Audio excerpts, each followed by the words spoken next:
Mr. Bump, I hope you share your statement with the two gentlemen sitting to your right flank there. That's, I'm assuming both of you were listening. That's an extensive laundry list of issues that we need to be addressing. So is that going to be the case, Mr. Bump? Yes. Have you guys, I'm assuming that's not the first time we've heard that, correct?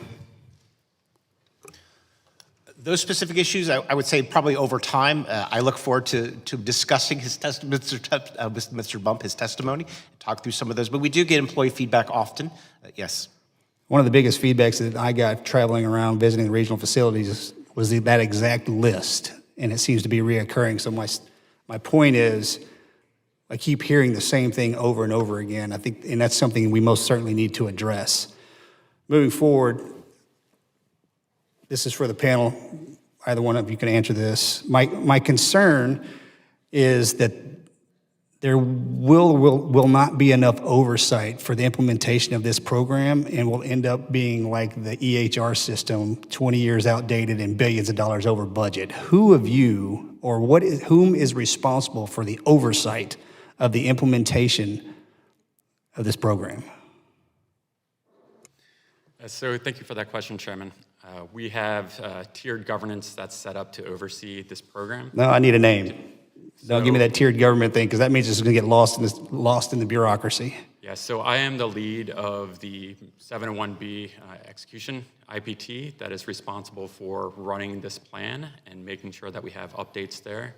And then we have the executive lead, George Waddington, who is my executive lead over this IPT, overseeing the 701B modernization plan. Okay, so once we start implementing this, you're who I'm coming to if I need any questions answered? I am who you are coming to for any questions that you need. Can you give me an idea moving forward with the amount of backlog that we have and then the time frame of implementation of this program in parallel, I'm assuming, as our employees are working hard and diligently to make sure that this backlog is taken away? Can you give me an assessment? Because 2 years, it's quite a long time. And as my colleague to my right stated, they're the ones that are suffering. Can you give me an estimation on when that backlog and how that backlog will be reduced once this program is online? Thank you, Chairman.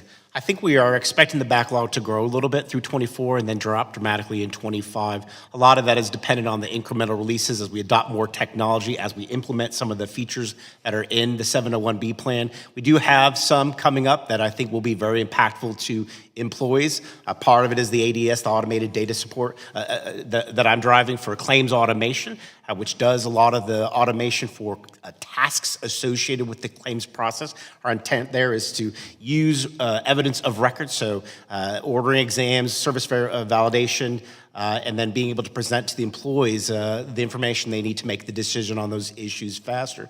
We're also looking at technology that takes the veteran's file and allows those claims processors to be able to search the file much faster. We call that Smart Search. We're expected to deploy that in summer. That will add some tremendous value, reduce that claims development time as employees are looking for the necessary records to determine whether they need to order an exam or make a claim ready for decision for raters. We've also got new technology we are testing now called automated data ingestion. That is where we are taking veterans who have an exam, they see a provider, they get a disability benefits questionnaire filled out and completed and returned back to us.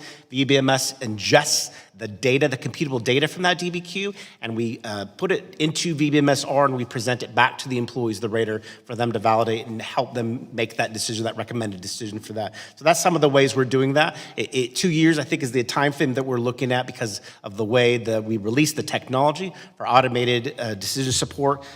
We are factoring 2 years because of the sort of conservative approach that we are doing for automation.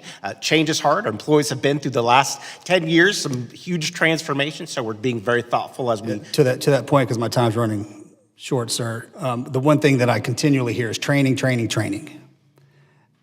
Once this program, this platform is implemented, are we training up for the initiation, or are we initiating and then training? Because when we implemented the PACT Act, we put the cart before the horse, and we're suffering because of it right now. So I would say we're happening in parallel. So as new features are coming on board, we prepare the staff and we train them when it's deployed so they have the tools and necessary information necessary to do the work. Okay, thank you.